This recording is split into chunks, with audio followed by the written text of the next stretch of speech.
सुबह के करीब 7 बजे जापानी एयरफोर्स के अधिकारी अपने रोज के रूटीन वर्क में बिजी थे कि तभी अचानक उनके रेडार्स हिरोशिमा के आसमान में एक यूएस एयरक्राफ्ट को इंटरसेप्ट करते हैं। इसके साथ ही हिरोशिमा में खतरे के सायरन गूंजने लगते हैं। ये यूएस एयरक्राफ्ट यहाँ की रिकॉनिसेंस के लिए आया था। कुछ देर बाद वो एयरक्राफ्ट अपने पीछे उड़ रहे यूएस बॉम्बर्स को एक कोडेड मैसेज सेंड करता है और जापान एक्सिस पावर्स की तरफ से लड़ रहा था, इसलिए आम लोग भी इसे हल्के में लेते हैं और अपने डेली रूटीन में लगे रहते हैं। लेकिन किसे खबर थी कि ये शांति तूफान से पहले का सन्नाटा है। इसके कुछ देर बाद अचानक कई यूएस बॉम्बर एयरक्राफ्ट हिरोशिमा के आसमान में नजर आते हैं। इन्हीं में से एक एनोला गे नाम का B-29 बॉम्बर एयरक्राफ्ट था, जो करीब 45 सेकंड तक हवा में रहने के बाद फट जाता है। इससे जो विस्फोट हुआ वो इतना जोरदार था कि आसमान में करीब 12 किलोमीटर ऊंचा एक मशरूम क्लाउड बन जाता है और ग्राउंड टेम्परेचर करीब 4000 डिग्री सेल्सियस तक पहुंच जाता है। पलक झपकते ही 80,000 लोग मौत की आग में समा जाते हैं। हजारों लोगों की बस परछाई दीवारों पर रह जाती है और शरीर इवेपोरेट हो जाता है भी नहीं। लेकिन अमेरिका 3 दिन बाद 9 अगस्त को नागासाकी में दूसरा एटम बम गिरा देता है, जिससे 40,000 लोग इतनी ही बेरहमी से मारे जाते हैं।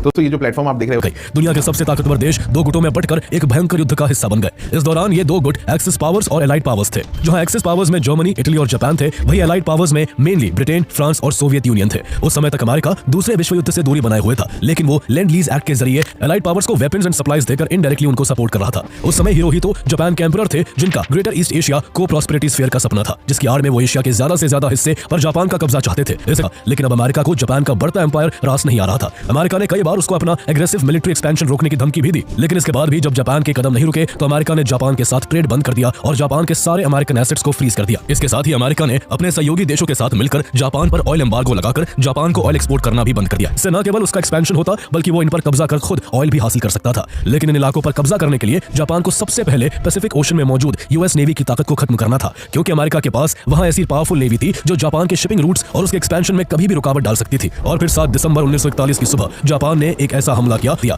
यह हमला इतना तेज और अचानक था कि अमेरिका के पास रिस्पांस देने तक का मौका नहीं बचा। इस हमले में 2400 से ज्यादा अमेरिकी सैनिक मारे गए, 20 से ज्यादा अमेरिकन नेवल वेसल्स डिस्ट्रॉय या डैमेज हो गए, जिनमें 8 बैटलशिप शामिल थी और 300 से ज्यादा एयरप्लेन्स पूरी तरह तबाह हो गए। इस हमले ने पूरे अमेरिका को हिला दिया। प्रेसिडेंट फ्रैंकलिन डी रूजवेल्ट ने गुस्से में अगले ही दिन 8 दिसंबर 1941 को जाया। ये उसका सबसे तेज और सफल एक्सपेंशन था, लेकिन ये जीत ज्यादा दिन टिकने वाली नहीं थी। अमेरिका ने पर्ल हार्बर के हमले का जवाब देने के लिए जापान के खिलाफ अपनी पूरी ताकत झोंक दी। अमेरिका और जापान के बीच पहले battle of the Coral Sea, battle of Midway जैसी कई लड़ाइयां लड़ी गई। दोनों तरफ से हजारों लोग मारे गए, लेकिन दोनों में से कोई भी पीछे नहीं हटा। कई और लड़ाइयों के बाद दोनों देशों के बीच आखिरी बड़ी लड़ाई बैटल ऑफ ओकिनावा थी। इतनी भयंकर लड़ाई थी कि इसमें 1 लाख से ज्यादा जापानीज और करीब 12,000 अमेरिकी सैनिकों की जान चली गई थे। 1945 तक दुनिया की आधी ताकतें युद्ध लड़ते लड़ते थक चुकी थी। एक्सिस पावर्स की तरफ से इटली पहले ही झुक चुका था। वहीं 30 अप्रैल 1945 को जब हिटलर ने बंकर में खुद को गोली मार ली, तो उसके कुछ ही दिनों बाद मई 1945 में जर्मनी ने भी एलाइड पावर्स के सामने ऑफिशियली सरेंडर कर दिया। अब एक्सिस पावर्स में सिर्फ जापान बचा था और वो आखिरी सांस तक लड़ने को तैयार था। उसके सैनिकों का एक ही नियम था, डेथ बिफोर सरेंडर। जापान के एम्परर हिरोहितो और उसकी इंपीरियल आर्मी अब भी इस विश्वास में थे कि अगर देश को बचाना है तो आखिरी सैनिक तक युद्ध